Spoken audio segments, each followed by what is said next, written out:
So I kind of just gave you like everything I could think of, just so Yeah. like you would have to pick something. Yeah, no, I was gonna say it is kind of hard for me to like narrow down which of those is probably most important to you. Yeah, Um, I did like speak to Brendan, and like he was like, I thought what I said, but I was like, he basically just like outlined some other stuff that okay.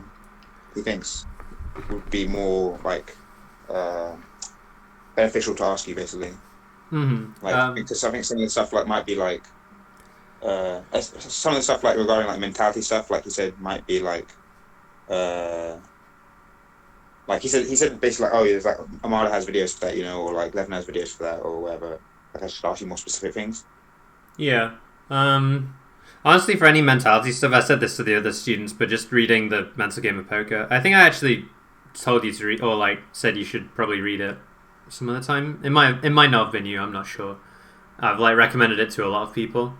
Um, but yeah, I think I've recommended it to two of the other students I have, and they've both found it like really, really useful.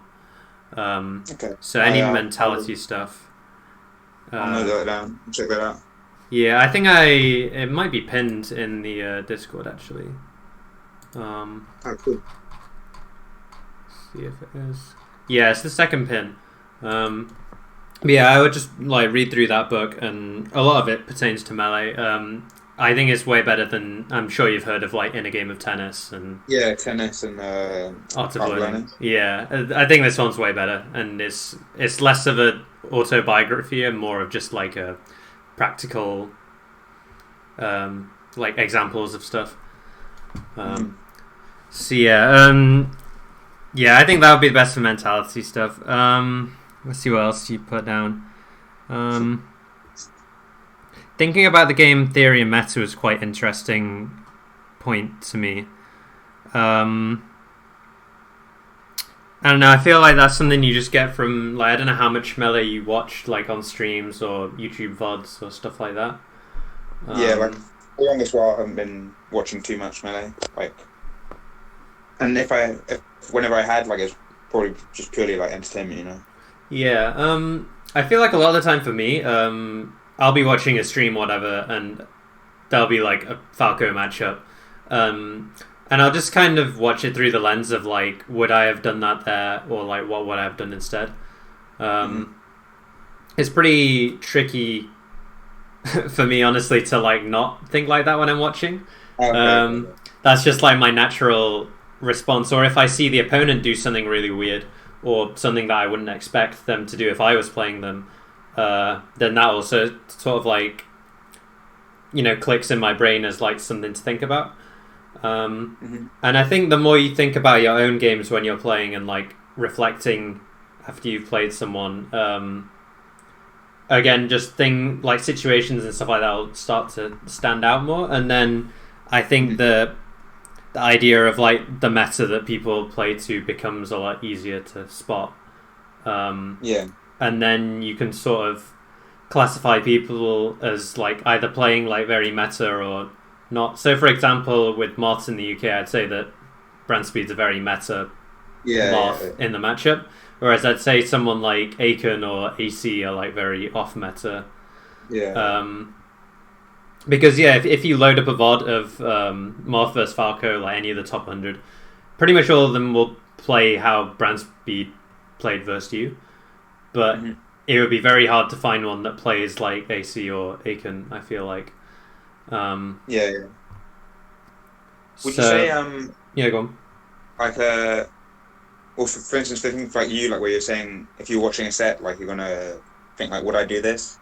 Would you say that's like, I don't know, maybe like a little bit more difficult for someone on my level because like for instance, if I'm watching like a Mango set or any Falco set that's like high level, for instance, I might be like quite far removed from the thinking process at this point. Yeah, no, I think so. So I think it's just about the details I see are just like more specific than the details you'd see or someone else your level would see. But I think you probably have a better idea of what you would do, and I'll just probably play more. Yeah, exactly. But I still think you can make some observations. Like you could see like, oh, this guy isn't getting dashback grabbed. Like I think that's a pretty easy observation to make, or like, oh, this guy isn't getting killed every time he gets down thrown, and then you can start to think, well, what's this guy doing that I'm not,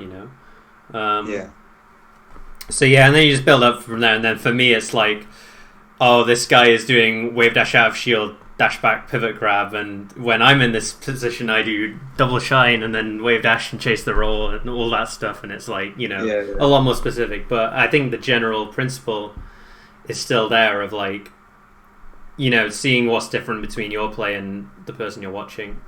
And I think that's a bit different to analysis, because like you could even do this if you watch someone play like in pools, for example. Like, I do this a lot where I'll watch a worse Falco player at UK tournament or whatever, and I'm like, I can kind of see like where they're going wrong just because stuff like clicks in my head.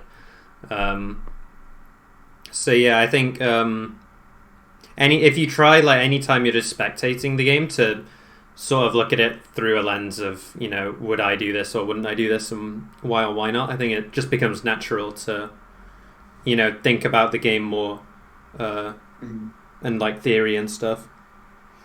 Yeah, I think that's actually probably a big thing that I think about, like just in general, like just watching the game more. Like I kind of like when I asked that question, I was kind of like thinking of like how I could because I think I used to watch like a lot of league coaching. Yeah.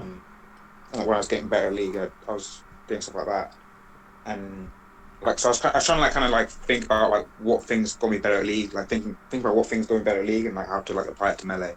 Yeah. So the thing that I was thinking, and now I think about it, like just watching like actual meta, like you absorb it like eventually, but I was almost if you're watching it now. Yeah, like I do think getting better at MOBAs is a lot different to getting better at melee in some ways. I don't play League, but I've played a bit of Smite, and I've tried to get better at that game. And the main thing I've just experienced from that process is just that a lot of things feel out of your control. So it's important to focus on like the things that are in your control, like teammates, for example, right? There's none of that in melee. Everything that happens, you had some influence over. Whereas I feel like in MOBAs, that's not the case sometimes. But then also there's the dynamic of you've got to... Because I used to think of it... You have to do, you have to do... Yeah, like I used to think of it as like, oh, melee is way more complicated than MOBAs, because in MOBAs your guy only has 4 moves, and in melee your guy has like 30 moves or whatever. But then when you think about the interactions of those 4 moves with your other 4 players, the other team's 5 players, all of the different item builds, all of the different levels, it starts to become a lot more complicated. And stuff. Yeah, exactly. But yeah, that's just a bit of a tangent, but I do think there are like things that apply to both games. Mainly just like being aware of lots of the different factors that go into decision making is probably the most important thing. Well, that's like the kind of like vein I was thinking of, like, because I used to like a lot of LS coaching, and he mainly talked about like the fundamentals of the game and like how to learn them instead of like very like specific things, like for most people he coaches.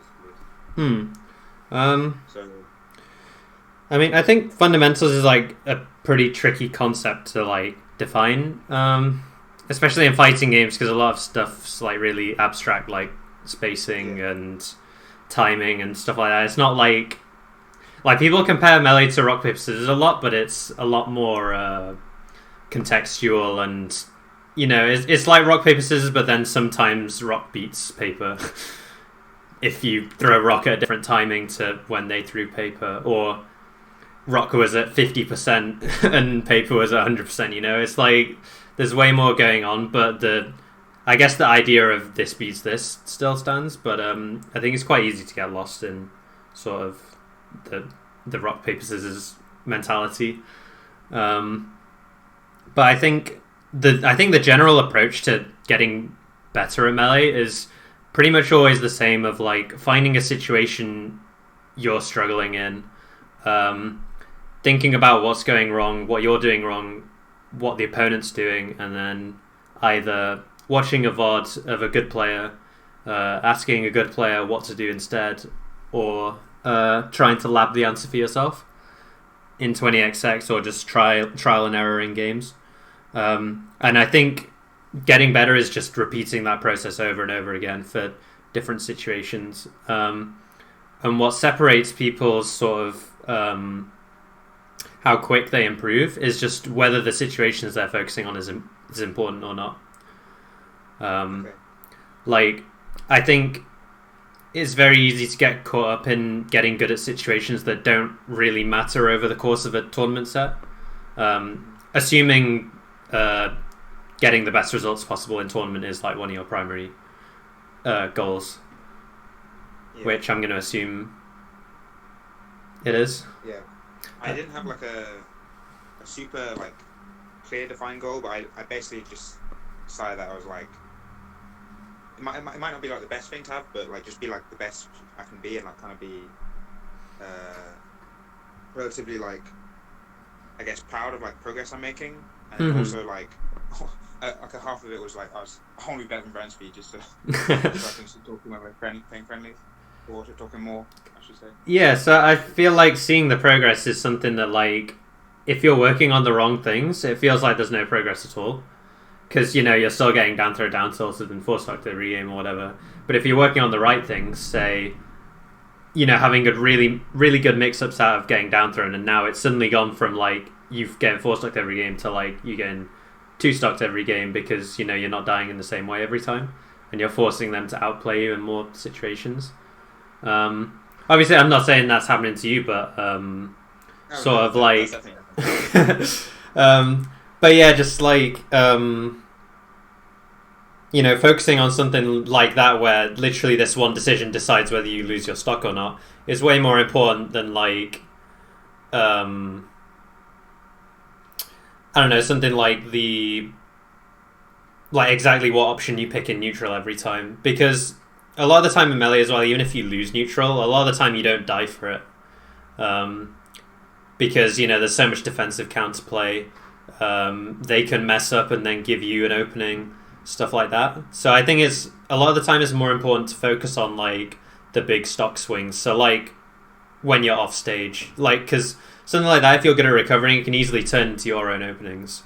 Or like another one would be like when Fox shines you and you're knocked down in the corner. If you watch West, he just wins that situation like 70 or 80% of the time and gets a lot of his openings from like disadvantages. So he hasn't actually got this like super nuanced neutral plan. It's just like he's really good at winning the situations that matter. So he's just really good at reading how the opposing Fox is going to play it. Are they going to play defensive? Are they going to try and rush me down? And he's just got like really good execution tests that, like, you know, if the Fox fails it, he's also got an awesome punish game, which is probably the biggest thing I want to look at in this VOD, honestly. Because, again, it feels like you get a lot of openings in neutral, but then when it comes to the stock swings of like whether you take the stock or not, you fall short, and then he gets his opening and he kills you for it.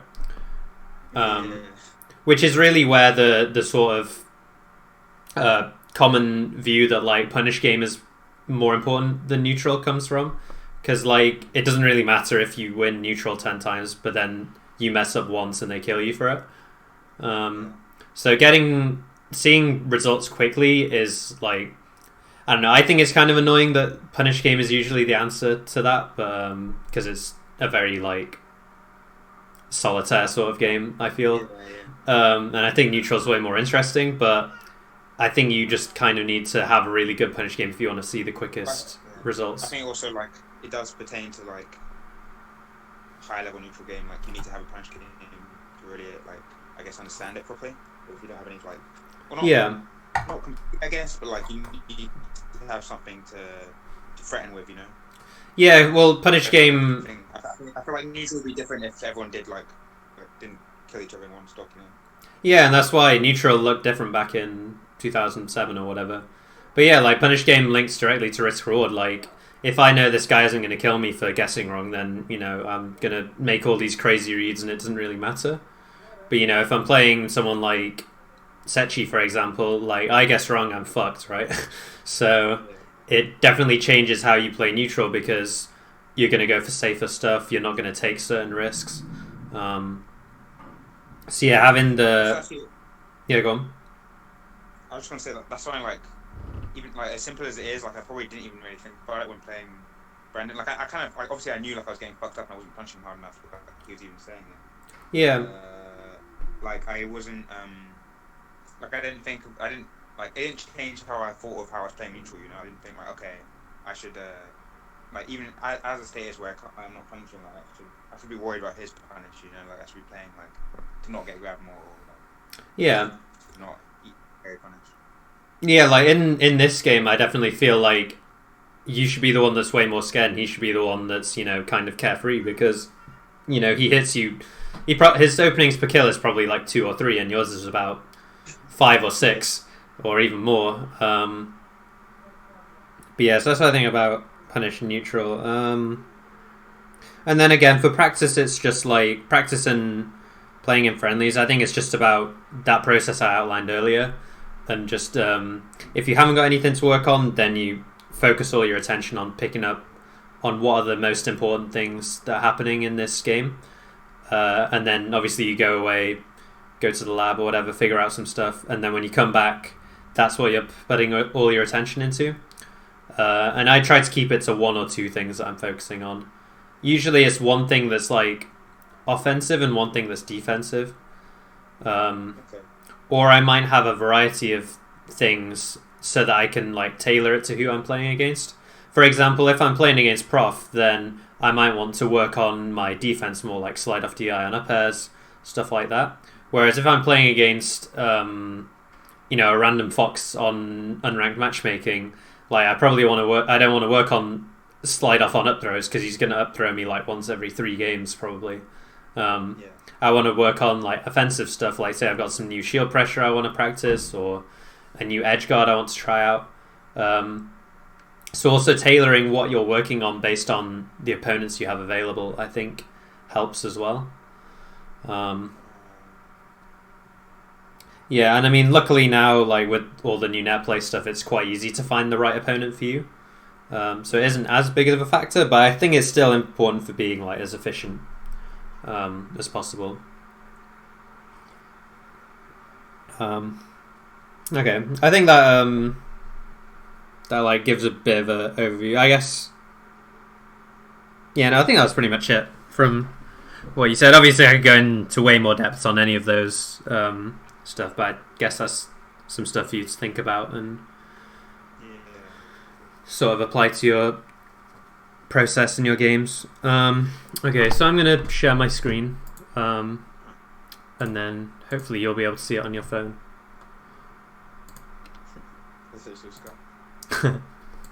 I should probably oops.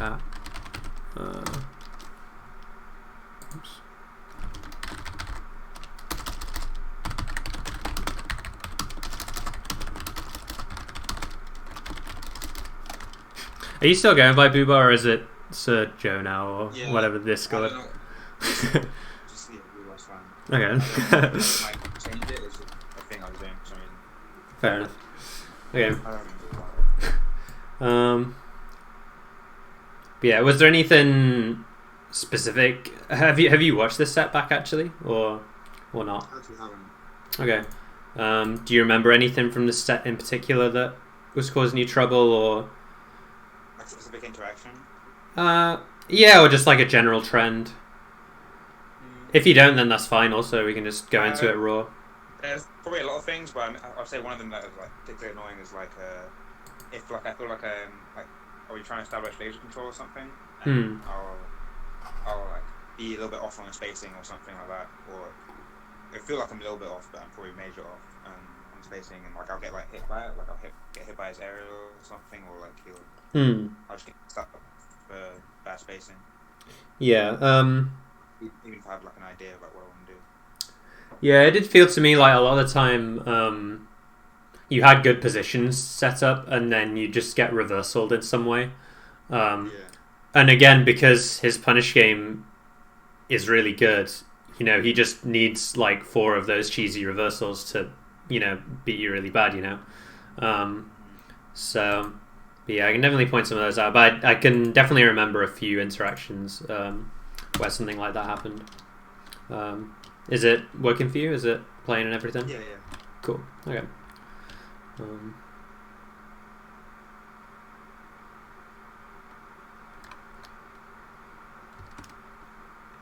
I like how you played this. I think this is really good. So you laser him coming down, and then you go for laser grab. Is there anything? Is it like? This is probably like quite unnecessary, but is there anything like be said about like option outgoing a grab versus shine? Like which one does what and which? I think so. At 0, I think they both have pretty similar reward. Because off of shine, you can't pillar at 0. So you're probably either going to get shine up air, or you're going to shine waveland and then put them in a juggle, or you're going to up throw them and then put them in a juggle. So it's like pretty similar, except the grab is easier to get. Just because like shine on shield and then like roll. Yeah, you could bait out a roll and then get punished, but again, you're just getting like down air shine, and it's like a bit of extra %. But I think they're pretty equivalent at 0. It's probably like too small and unnecessary. No, I think it's important. Like if it was at 40, I would agree. I think looking for shine's probably better because you get a way bigger punish. But yeah, grab is just like it works pretty consistently. Moth doesn't have like really quick options at close range. Like he doesn't have shine. His spot dodge sucks, so it's really hard for him to avoid the grab. Compared to other characters like Fox or Falco, where looking for the shine is usually a bit easier. Or it's like more of a mix-up at close range for the grab. And then you don't get reversal here, which is really nice. I will say, at the moment, I'm preferring just moving under Moth after this up throw. So I would do like wave dash under him, or you could do dash dance and then short hop up air and try to hit him landing. He actually double jumps as well, so... Oh, you lagged a bit there. There's a lot of moments where like I need to have that like type of thinking because I'll oh sorry, can you hear me? Yeah, I can hear you now. Yeah. Oh, okay. Yeah, I was saying I think there's a lot of moments where I need to have that thinking because like there'll be a lot of times where like I remember extending this with punishes. Yeah. And again, because it's a 0, right? If you get this up air, it isn't as big as say if you're at 100 and you get the back air, and even if you trade, it's still really good for you. Whereas a 0, like he's probably going to benefit from the trade, like say he gets fair grab or something. Yeah, so I think shocking Moth, getting under him and then threatening with up air or full hop shine's really good. Obviously it depends how good the Moth is at DIing the throw though. If they're bad at it, then you can kind of do what you want. Yeah, I like how you've been playing it so far. So I like the roll here and then you retreat with the laser. He tries to play quite aggressive off the down tilt. You what, sorry? The laser's like too high, so I think after this I worked on that. I think that these ones are fine. They're at like a mid height. So the mid height catches him short hopping and dashing, which is really useful. The low ones are only really good if he's spamming like crouch power shield and stuff like that. But yeah, I think the main problem was that so here he could be shooting higher. So you see how he's on the platform, so his only threat is coming down, so you want to have as high lasers as possible. Yeah, and then you actually move forward into his threat range here, even though he short hopped off. So you see him here. If you'd have just shot in place again, then he would have whiffed, yeah, in front of you. And then, you could go for grab, you could go for like aerial, whatever you want. But you kind of move forward, even though you saw him jump as well. It's just really important to be looking at your opponent while you're lasering. Especially in a spot like this, he's so far away where you can kind of just laser until you see him, go for something. You get out, which is good. This is also another thing that's really important. Just how I was saying, like, about the big swings in stocks. I think this is a really important situation because it's the difference between, like, you getting stuck in this combo vortex and you just getting out and then resetting to neutral. So you see how you full hop here, but then you get fed anyway because he like chases you up there. Yeah. And now you're still in disadvantage, right? You're not close enough to laser. You have to do a downer out the corner.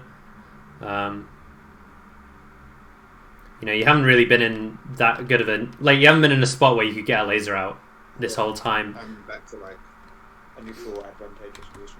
Yeah, so it's really important to think about situations like this where you have an escape.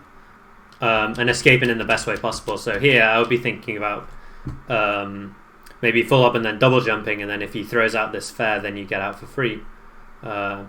Or you could waveland instead, like you could do full hop waveland, and then that's quicker than full hopping and then trying to fast fall.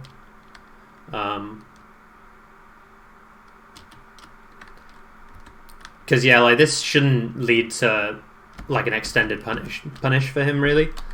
Yeah, there's a few more spots like that where like you get an opportunity to escape, but then you either put yourself back in the fight, or you don't escape well enough, and then he just gets to continue the string even though he dropped it. And that's a big part of defense that people don't talk about as well. Like everybody thinks it's just about DI and SDI, but it's also about like what you do once they've dropped that combo. And it's why it can feel so brutal against top players as well. It feels like their punish game's really good, but actually they're just really good at fixing their mistakes when they mess up. And they just win the situation after anyway. A classic example is like if you play Prof, he'll drop his combo and then he'll just kind of dash dance outside your range and wait for some panic option like spot dodge or roll or something like that. And then he just gets to continue his punish anyway. So yeah, you got to keep him honest and really think about your escapes.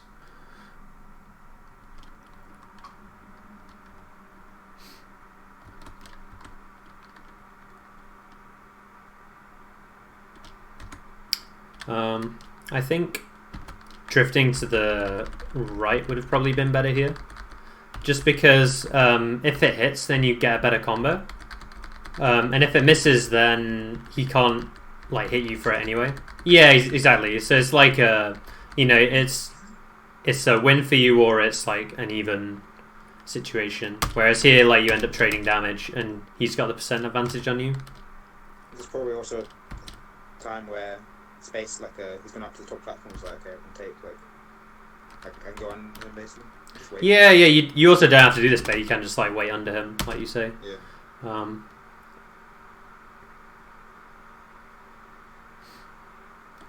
Yes, this is one where the laser height was maybe a bit bad.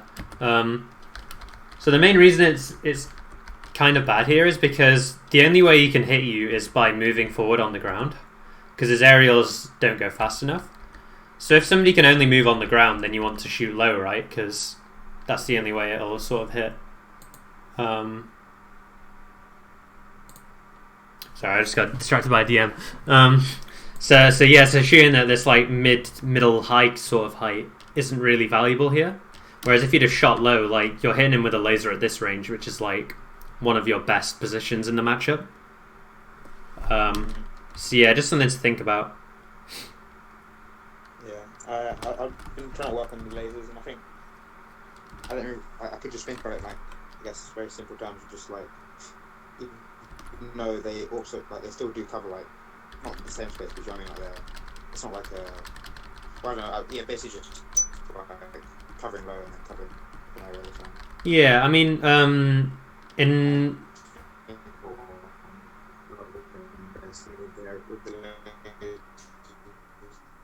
oh, you went like kind of laggy again there. Can you hear me? Oh, sorry. I was just saying you went a bit laggy again there. Am I still laggy? Or? No, you're good now. I think it's just like having these moments. Yeah, sorry. No, that's fine. Yeah, no, I did a lesson with Sully where we talked about laser heights a lot as well. And just like, our first lesson was basically just how to use lasers versus Moth. So that might be good to check out.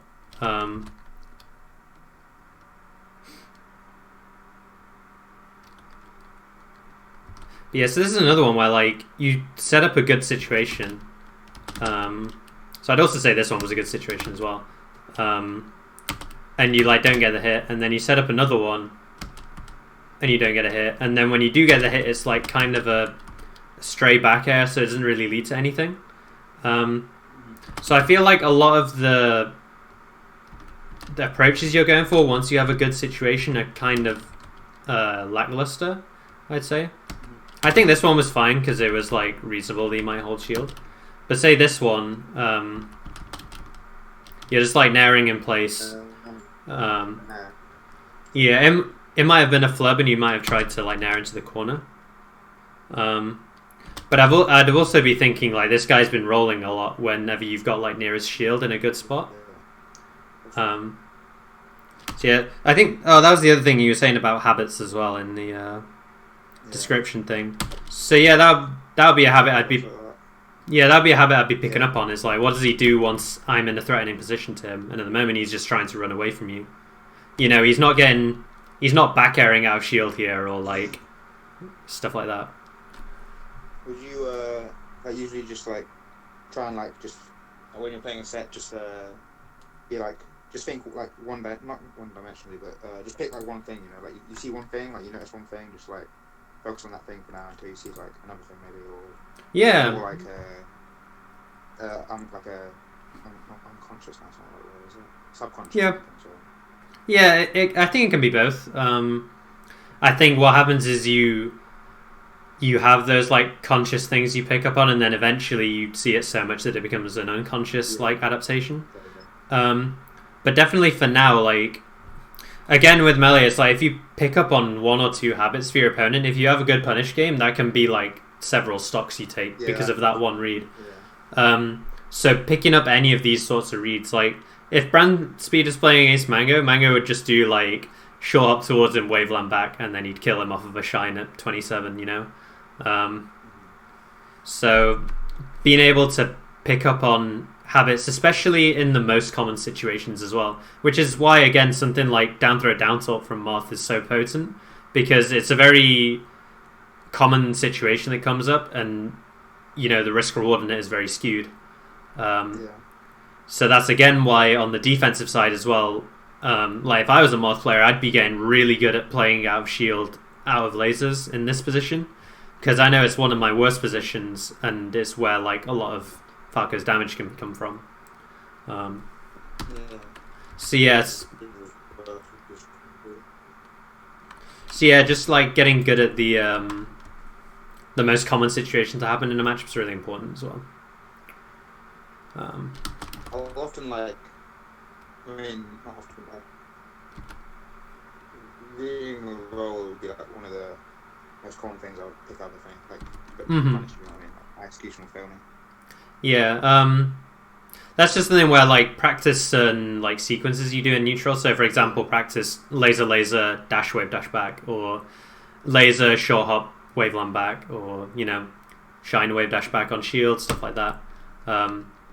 You're like the execution that you practice in like your solo practicing in your games should match up to how you want to play the matchup, you know.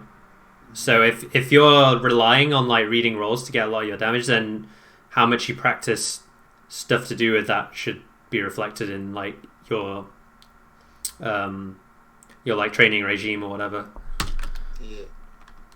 So this is another one where you get this opening and then you don't really capitalize. Yeah, you might have been trying to read him rolling in. But so I think like dropping the punish was fine here, but it's just that like throughout the set this happens a lot. So it seems to me not so much that you're losing the mix-up, but more that you're not very good at playing the mix-up to begin with. In terms of like execution and knowledge and awareness and all that stuff.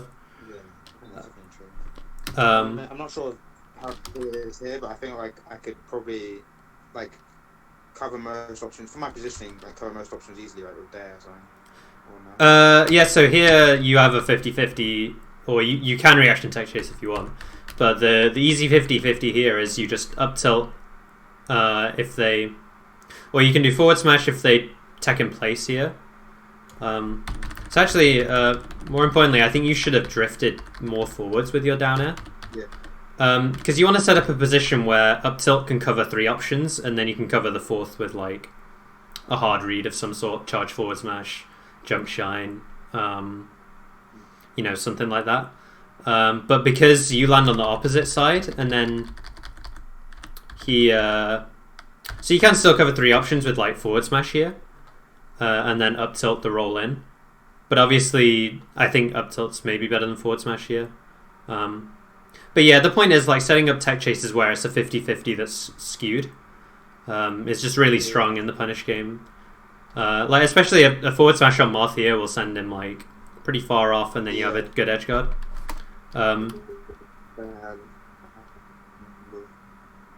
Yeah, so like there's definitely like a big skew moment. Like if I get an F smash here, or if I get something, then I could possibly take the stock. Yeah, so again, just like having all of these sort of situations fleshed out where you know like what to do once you get a down air, because like again, a down air tech chase on a platform is like a super common situation. So you want to have all your answers like ready to go, all of what your opponent can do here to try and counterplay it ready to go.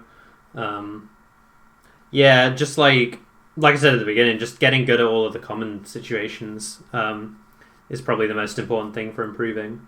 Because they're the situations that sort of matter the most. Because again, this is the difference between getting an F smash and then maybe getting the stock, or you getting nothing and then you reset to neutral, or even worse, he grabs you out of this and then it reversals to his combo. Not sure what happened to you. Yeah, you mess up and then you get run off fed, and you manage to get out, but this could have gone the opposite way and then you're up 4 stocks to 3. This is another one where I feel like you didn't really react and you just kind of panicked and didn't see that he whiffed, and that you could have hit him in some way. Even if I didn't hit him straight away, I could like his back turn shield. Yeah, like you didn't have to back off that far because he was in like lag. Okay, and then this one, just approaching downer. I feel like, especially if we're talking about meta options. Like, the whole meta is just geared towards beating high approaching aerial from Falco. So, it's definitely an option that, like, you shouldn't do it unless you see your opponent do something off meta. So if he starts doing, like, dash forward at this range, or take laser forward smash, then I'd say, yeah, it's a pretty reasonable down air. But, if you're off the bat playing a Moth player... imagine if it wasn't brand speed and it was just some random you matched up with on rollback. Like, I think it would be more reasonable to read that he's gonna do a dash back here or shield, rather than he's gonna do some crazy off meta dash forward and get hit by your dare. Looking back at it now, like it definitely seems pretty crazy for Mark to go anywhere but like back there, like forward would be nuts. Yeah, and I mean, you will play Moth to do it, but, like, if you want to win the majority of your games, you should probably be gearing it towards what the meta is here. So I would be thinking approaching laser's really good. Yeah. Yeah. And yeah, this is one of the main openings he was getting during the set as well. I think he gets, like, 4 or 5 openings from dashback grabs on dares. So that's one of the things where, like, I would watch a set and I would think back like, right, what were the biggest openings this guy got in neutral? And yeah, like this would be one of them, and you'll probably see it a lot in other Falco Moth sets. So then at that point, I'd consider this like a meta situation that happens, right? Because it's something that happens really commonly and is really good for Moth as well. Like he kills you off of it. Because I consider it like a habit as well, like a bad habit. Would like even just doing something like on 20xx, like saying up the like exact same scenario and just like, even though like it's not necessarily execution, like it's not hard to like do the laser instead, like actually just doing it like over and over anyway, just to. Yeah, definitely. Yeah, no, I think that's a great idea. It's similar to like the shadowboxing stuff that people talk about. I think it's just like a new age version of that. I definitely think just setting up a bot to do something you struggle with and then messing around with like different options, seeing what works and what doesn't, is like a really effective way to, like broaden your horizons sort of thing of what to do in this situation. So there's that part, and then there is just also like, you know, watching what does Mango do at this range. So if you, yeah, like, it's such a good situation for you, right? So like one thing Mango does here is he does the Mango Dare, right, where he like fades back, and then they whiff the grab, and then he gets forward smash them. This definitely works on brand speed because I've done it to brand speed numerous times.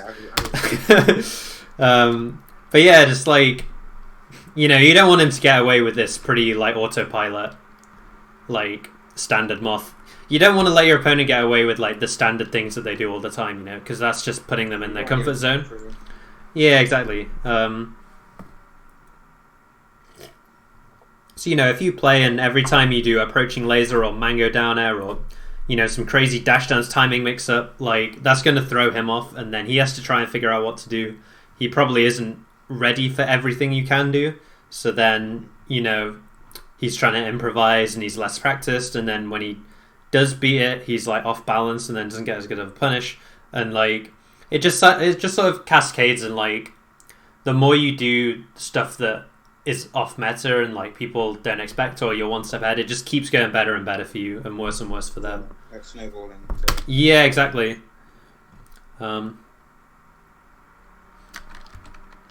Here I think what's pretty important.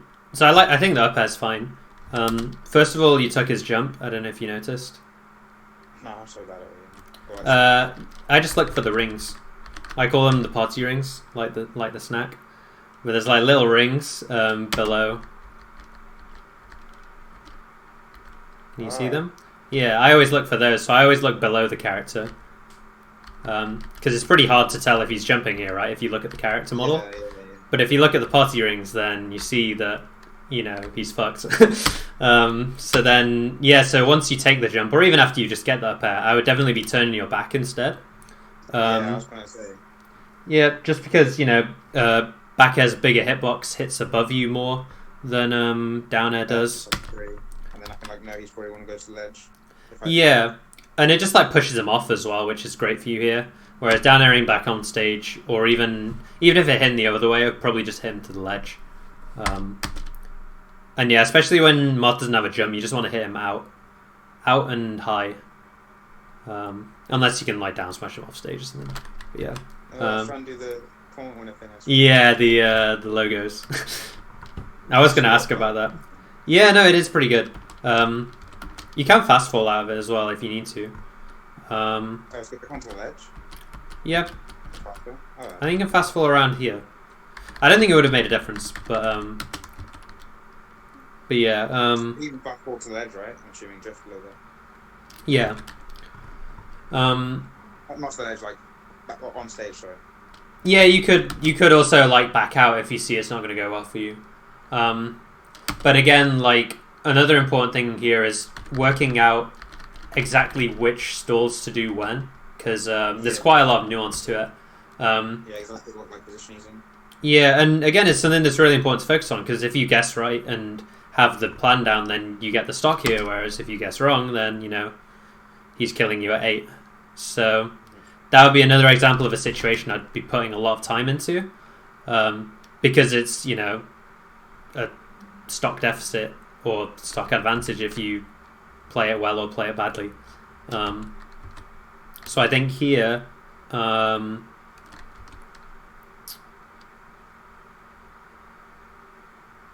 I don't think we would have been able to double jump to the ledge. Basically, the first one, like do a faster ledge top. Yeah, I think it's really important when you grab the ledge, because that determines like how long you can stay there for. So what I usually do is after I get a throw, this is on pretty much any character, I like wave dash towards the ledge, and then that gives me like a reaction point where I can see where they are and then determine, should I grab ledge now, should I laser, should I throw out an aerial, should I go off stage and try to hit them going to the ledge. It lets you set up a consistent spacing as well, whereas like if you forward throw and then immediately just try to do something, you're always at like different spacings. So I try and do the wave dash to the edge of the stage and then go from there, unless it's super low percent and you don't have time to. But I think here it would have been a really good one to go for.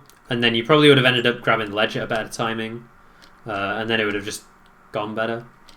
Another thing you can do if he drops down this low as well is just drop down Shine Bear and read the jump timing. I should definitely do that because I think I was probably just scared to do stuff like that. Like, yeah, it is scary. It ends up being the same result anyway. Like I get clipped and die. Yeah. And then you probably had time. You can also do the regular get up thing here as well.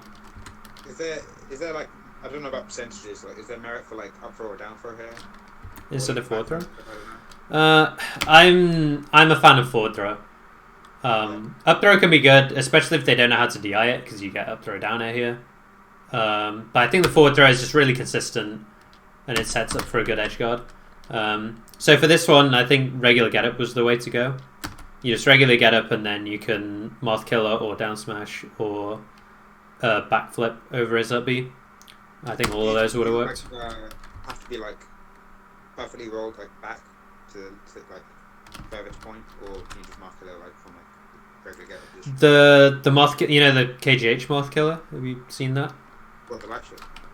Yeah, you have to do it with full shield or like a half light shield with Falco. It's like the new Moth Killer. I don't know if you've seen it. I'm not sure. I just always like roll back. If I'm doing it, I just roll back. Yeah. So the problem is if you do regular get up, then it takes longer because obviously you have to roll back to the ledge and then set it up. So there's this new one where you basically shield DI during getting hit by the up B, and then it pushes you to the ledge. Yeah, it's kind of tricky. There's probably a clip of me doing it somewhere. It is quite hard, so I probably wouldn't focus on it for now. But it's just something to keep in mind. So I would be looking... The easy ones are just regular get up and then down smash. Or do like a short hop backflip. I don't know if you've seen Mango do that. Yeah. They're the two easy ones. So I think that's an important situation.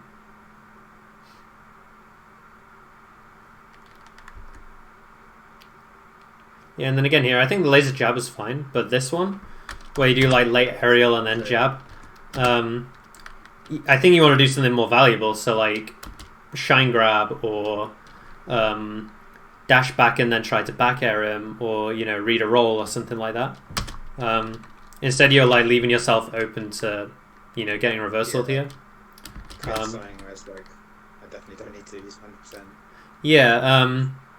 Doing nothing for it, just like scares him a lot more. Like makes him. Yeah, it makes him want to throw something out, and then you can punish that. But again, just like these are all really good situations for you, and you're putting yourself in them, but then you're getting nothing out of it. So it just makes the game feel really skewed because it feels like Falco has to get like 10 openings, and then Moth has to get like 1.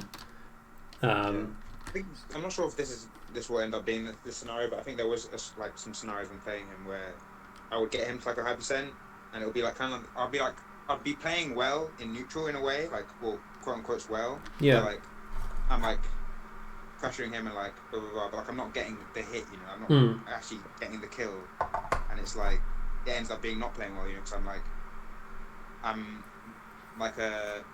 pushing him around the stage, like pressuring him, but I'm not getting the hit that's killing him. Yeah. No, I do think you're playing neutral well, honestly. You're getting a lot of good openings, and like I feel like if we played neutral the same way and then you passed me the controller after you got close to him, then you'd be 3-stocking him, right? So it's just about like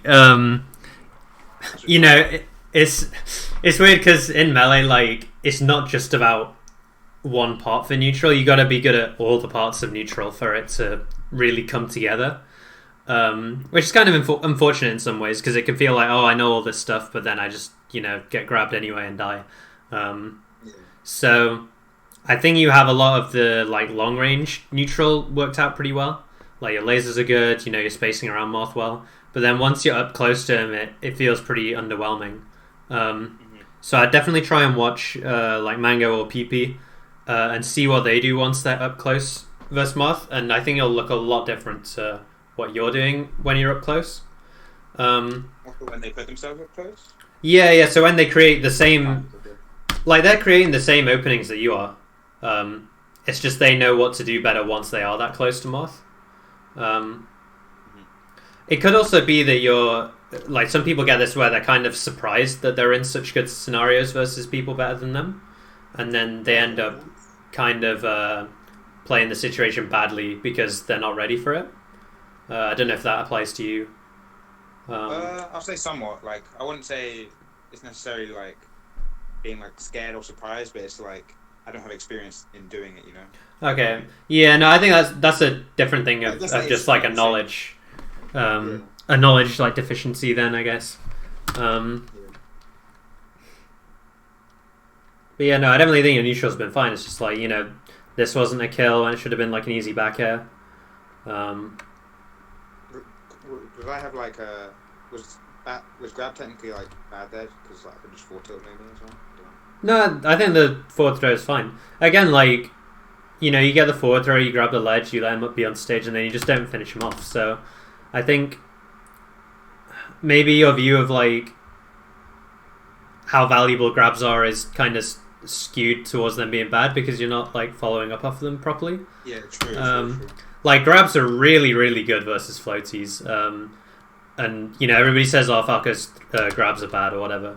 But that's a lot of the time just because people haven't developed their punish game for it. But, like, yeah, this is a kill here.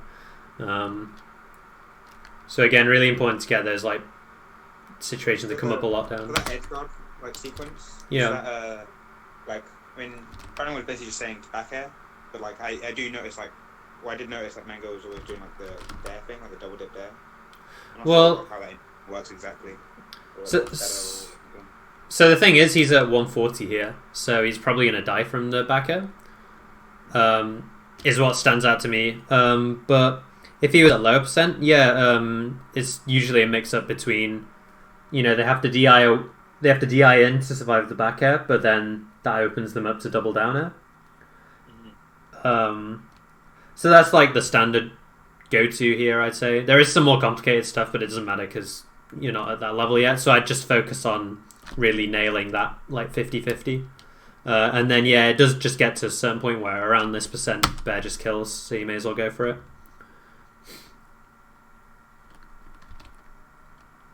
I think what happens when I'm playing Brandon as well is stuff like this will happen where, like, because I haven't capitalized on my neutral wins or whatever, it'll become very frustrating when I'm in a situation like this where I'm 2 stocks down, and then I'll do stuff like that down at that where it's like reaching. Yeah, I think just when you're in a situation like this, just remembering if I clean up my play, I was winning neutral, so like I'm gonna eventually win, you know. But yeah, it can definitely be frustrating, especially versus characters like Moth as well, that it feels like they don't need to work as hard. But in reality, a lot of the time, it's on you to execute better. So yeah, it's just about some like responsibility, I guess. This is another one where he rolled out of your pressure as well. So figuring out some more better game plan for like dealing with roll, I think would be valuable. Because again, it's a very like easy, like if your opponent can figure out, oh, I can just roll out of this guy's pressure anytime he's close to me, then like they just win, right? Because they just press left on the yellow stick and and then they're back in neutral. Or even worse, you know, you overcommit, try to cover the roll in the wrong way, like here, and then he gets his hit. Yes, I think this is good, but then you mess up the punish on the dash tag. So this one you needed to dash very slightly to the right and then do the double jump up air, but you had the right idea with how you executed the up air. But again, like hitting combos like this, you know, this is maybe an opening for him instead of a kill for you. Yeah, this is where laser F tilt's probably better than jab as well, just because it hits him off stage. And the jab would be as unsafe as F tilt. Or again, you could laser grab as well.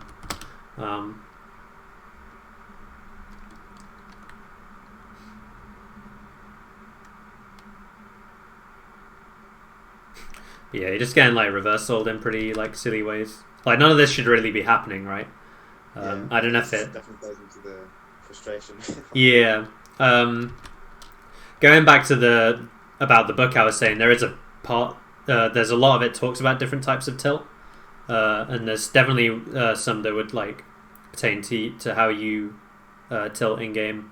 And part of it is like picking up on habits you have like this, like when you're tilted, you play a certain way, and sort of resolving those. Because I wouldn't say like I'm like a big tilter, but like I mean, everyone tilts, like. Yeah, even if they like some people show it more, but everyone plays differently when they get tilted.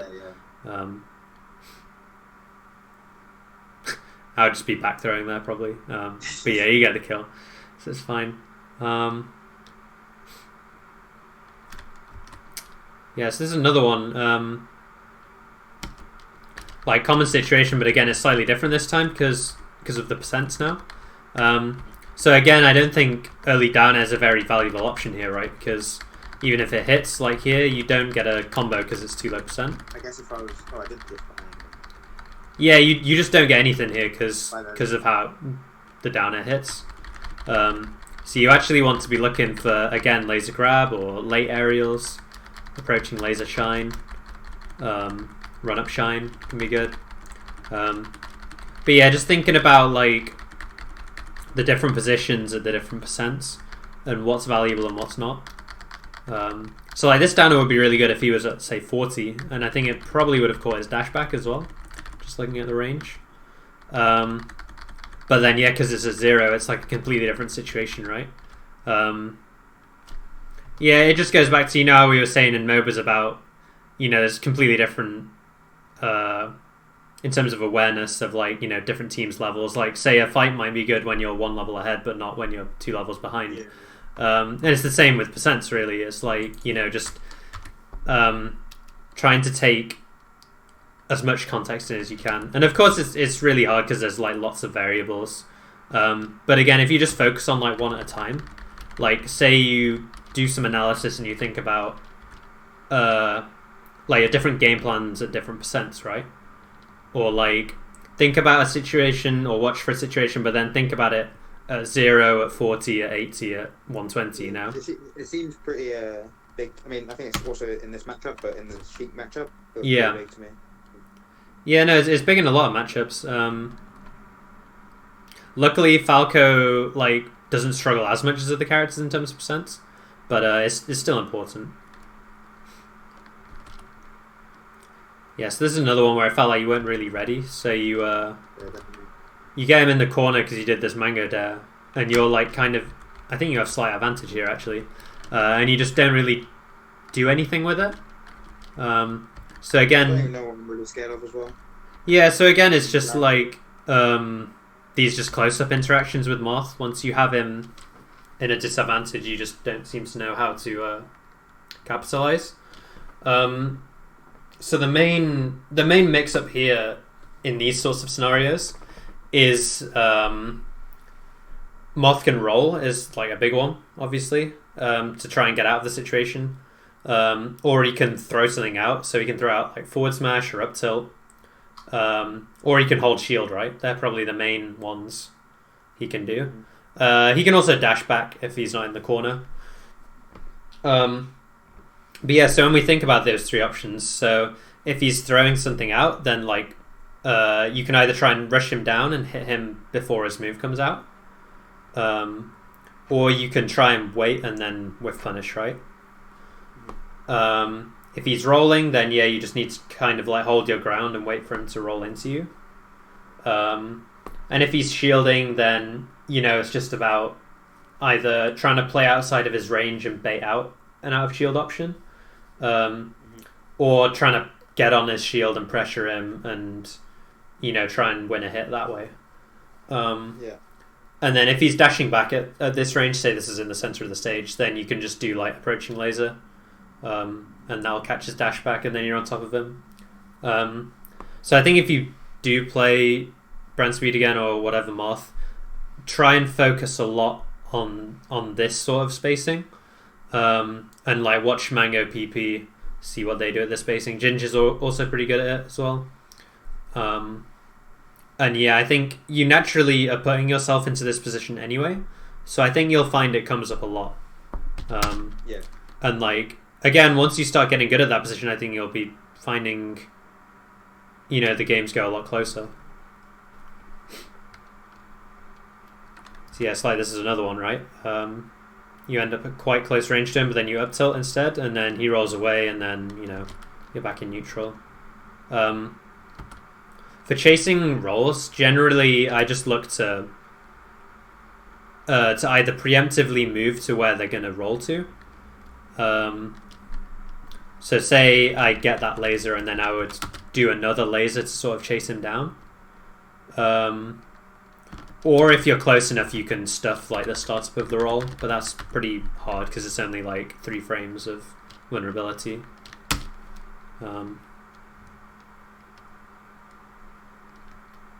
See what happens here. Yeah, so this is another one where you actually get out, right? Like you had frames to work with. Oh. Yeah, you crouched. So again, going back to what we were saying before about escapes, like you can't be giving him these sorts of like he dropped the combo, but it works out for him anyway. Is that like a mesh spot dodge scenario where it's like I can see him jumping up? Yeah, you could spot dodge. You could. I think you might have missed a shine input maybe, or you were trying to crouch cancel something. Yeah, I would say spot dodge or shine here is the go-to. But yeah, you can definitely see him waveland up during your tech input. But yeah, because like say you spot dodge him and then you get a shine here and you've reversaled him out of his own combo, Whereas it's like instead he gets to drop his combo, which removes like the execution barrier that makes comboing so hard, So it just becomes a lot easier for him. Kind of catches you off guard there. That's pretty rough. Okay. What I'll do is I'll watch the rest of the set just in real time. Because we did start a bit late as well, so. Yeah, it's probably got most of the same beats as well. So yeah, I think that is important to watch though, because it really drills into your head like, damn, I got dash back grabbed 5 times. I lost this situation every single time, and like the more you watch it, the clearer it sort of becomes. So like, this is another one, right? You get out of the combo and then you try to drop through and you just put yourself back into the combo. So a lot of the time it's better to take the safer route of just like shield here and then jump away and reset. Obviously you can try and aggress and win the situation, but he's at 8, you're at 60. The execution on Moth's end is significantly easier than on your end as well. He just has to press up and A, and you have to do some crazy fast fall through the platform aerial, shield pressure. So that was another one where you got dash back grabbed, and he rolled out of your pressure again as well. I went very far past the shield for no reason. I feel like. Yeah, one thing people don't talk about as well with rolls actually is that a lot of people think about dealing with roll after you've shined their shield. So like, doing the shine turnaround laser or like shine wave dash back. Not a lot of people talk about the rolls where high aerial hits the shield and then your opponent just rolls immediately. Which is what's happening a lot when you're playing Brent Speed, and it's like more of a high level option, I'd say. Funnily enough, it's a high level and low level option. Yeah. Because it's like all scrubs know to do, but then also high players know it's hard to deal with. Because to beat this, you'd have to like do this down it and then immediately laser towards him. Yeah. Which is a pretty like big commitment for you. But yeah, just think about that as well. Like you have to cover roll earlier than you think sometimes.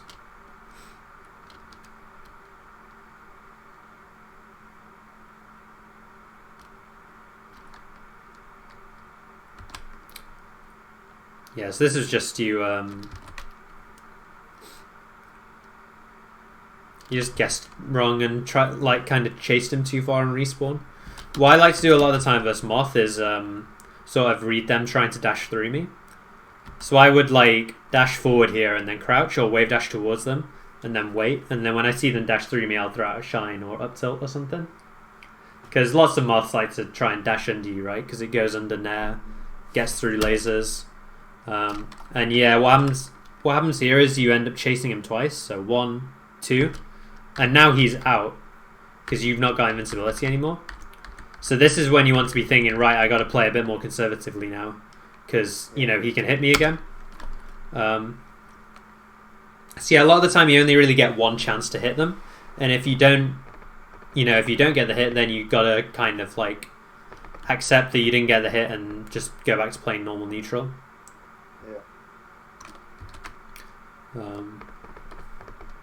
Yeah, when you get this hit as well, you want to try and stay under him rather than go up to him. Again, just because back air beneath him is such a powerful tool. And again, like, you're getting shines like this, but then not following up off of it in any way. So then, you're only getting like 10% off of each opening, and you're not pushing him off the stage. So then it just feels very skewed. Is that shine like suspect at all as just a pick anyway? Like, is back air or like, I think it's a better option? No, I think up tilt shine is fine. What was it? I'm just not sure how I'll follow up that. Yeah, I guess I could have actually been tight on the execution. Yeah. One thing that would have helped would be to waveland to the right hand side here, so to the side platform. I spoke about this with Rich P. I think he's actually in the call. But about like choosing where to go based off of how your shine hits them. So I won't go into it too much now, but basically, if your shine hits on the right, you want to move to the right, and if it hits on the left, you want to move to the left. Yeah, exactly. Yeah, but with platforms in the way. But yeah, if you want to like see a more in-depth explanation, I think in not last lesson, the one before, which should be on Patreon, we talk about that. Yeah, I'm sure he can help you find it. There's also, I think Pew Pew's done like a... Oh wait, no, that was DIing shine actually. My bad. Yeah, this is another one that's pretty common. Double jumping out of hits is just something that's a very like meta thing for people to read, and then they get big damage off of it. Like, this could have very easily been just you DIing to the ledge, right? Because he couldn't hit you, so there's no reason to jump. A lot of the time you only need to jump if you are going to get hit if you fall, or there's like a threat of you getting hit if you fall. But here, like, he's in lag by the time you're by the ledge, So yeah, just another common situation where like this could have been no damage, but instead it's you probably dying. Oh, he sucks. But you took like 80 damage, I think, there or something. There's another one where you want to back air instead, probably, to try and send him off stage. Ledge interactions as well are another big one as well, in terms of, just positions where like big stock swings can happen. Yeah, another one. The like instant double jump's very common here as well, so I think shine stalling's really good. Double jumping back as well, and then up being or side being. Obviously it's a mix up, but being aware of more options.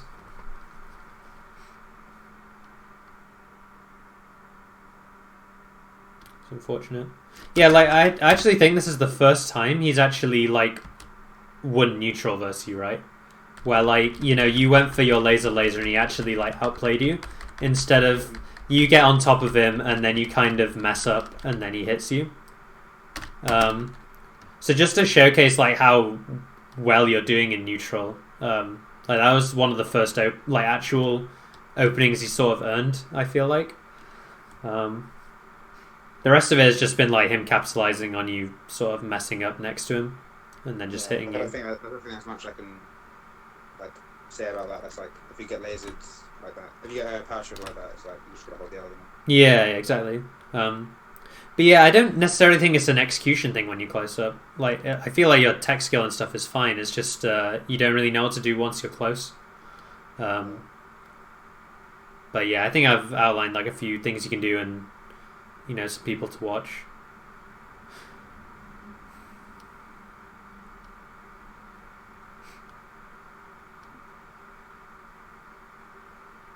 Yes, this is another one where like you laser him and then you just kind of like whiff a bit. He did power shield, which made it kind of hard.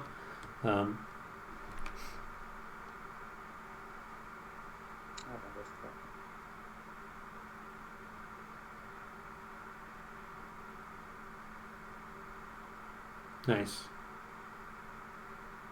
Yeah, so you see how like this time you get out of his combo and then he like overcommits really hard to try and save the combo and you actually end up hitting him for it.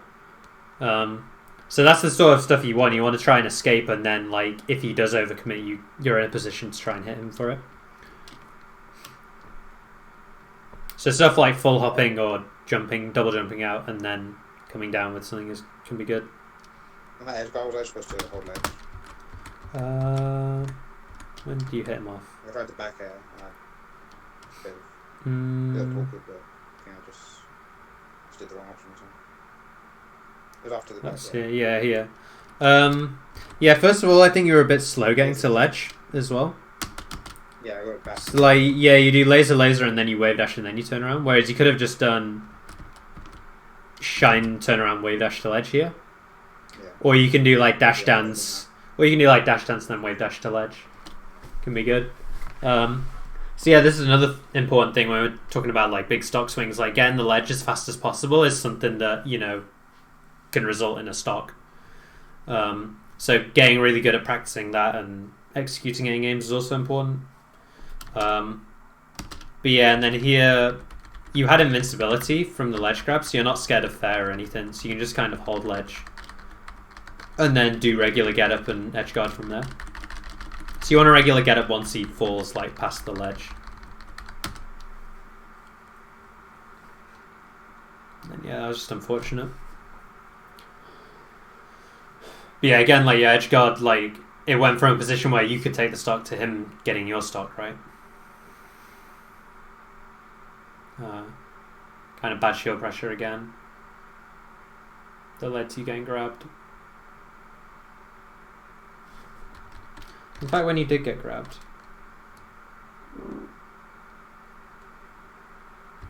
yeah, if you see how like he dropped the combo here, and then instead of you end up taking 80 anyway, you only end up taking like one aerial, and then you're good, right?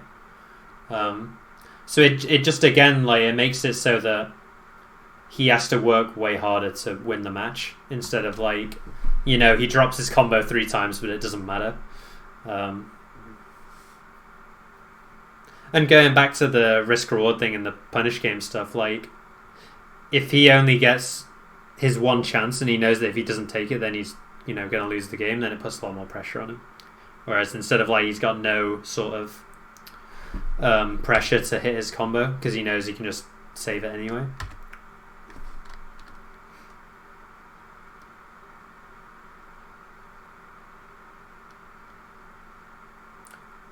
Yeah, this is just moth stuff. You can't really do much.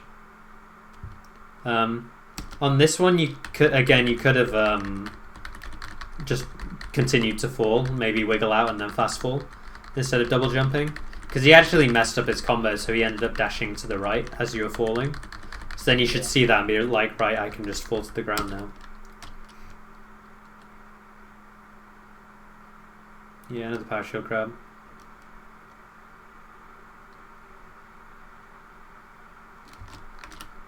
Yeah, I would do more. Yeah, I think you could have got that. I think initially though you should do more like up Bs kind of far away from Moth. How Brandon seems to be edge guarding is he either waits by ledge and then waits for a side B and just tries to react to anything you do, which loses hardest to A, double jump sweet spotting, because he has to like make a read to punish that, or you can do double jump back up B, or like up being far away, and then he either has to read your angle because he can't cover every angle, or he has to start going out there preemptively and like stuffing your up B. And then go back to side B, I guess. Yeah, exactly. Like if somebody is playing like really reactive with their edge guards, you want to recover in ways that force them to make reads to punish you and to like actually take some risk. So yeah, like up B and double jump sweet spot's kind of in that category, but it's also like pretty hard to execute as well, because you know if you mess up the double jump you die. So double jump back up B is like the very easy option to sort of deal with how he's trying to edge guard, and then at that point you just got to be good at mixing up how you angle your up B and stuff like that. Okay, but yeah, I think that's I think we've got a few good things out of that. Yeah, that was really good. Yeah, cool. So what I usually do is I'll write up some notes from the lesson and just kind of give you a rundown of what I think you should be working on for next time, or after this lesson whenever you play people. Yeah, I was gonna write notes, but I figured I could just watch it back. Yeah, so I upload all of these to Patreon as well. And yeah, like you're welcome to make your own notes as well. It's just some people find it kind of tricky and they can find it quite overwhelming, like all of the information that's just come at them. Yeah, I just wanted to like just talk with it. Yeah, like talk and like sort of absorb it all. So yeah, and then there is also so I pin every lesson notes as well, so you can see that in lesson discussion. There's pinned stuff with everybody else's notes from the lessons. I would encourage watching other people's lessons as well. I'm definitely gonna look through all. Yeah, the best thing about the group I have here actually is that you're all around a similar level. So I think a lot of the stuff that I'm saying to one person will be useful to everybody else. Whereas there's like some other groups where, say in like Drug Fox's Discord, there's like some new players and then he's also coaching Zane. So it's like, there's only so much some people can take, out of it. But yeah, and then I also upload like little lab videos and stuff like that to Patreon. So if you do have any suggestions for little scenarios, I think that's cool. Yeah, like I will be putting up one hopefully today or this week about like dealing with Sheik on the platforms, like how to pressure her. But yeah, if there's like a situation that comes up in a lesson, like say that close range interaction we were talking about, and you're like, do you think you could make a video talking a bit more in depth about that with some examples? Like, I'd be happy to, help and do that. Yeah, that'd be cool. I think but yeah, other than that, if you want to keep me up to date with how you find all of this, if you have any more questions about stuff we've talked about, I'm happy to answer that as well. But yeah, other than that, if you haven't got any other questions about, the set or anything else, then no, I think we're good. Like, I was gonna ask about about making a more rigid practice routine, but I think I can maybe wait till next time or something. Or I think in the notes it'll give you this good ideas. Give me a more. Cause I think one of my big problems was not understanding with the technically infinite possibilities of what you can do to try and improve, what you can go about it. Definitely understanding it better and narrowing it down to more important things and not wasting time is a really important thing. Yeah, I will say on solo practice as well, I think Rich P's first lesson we talk a lot about practice and goal setting and stuff like that as well.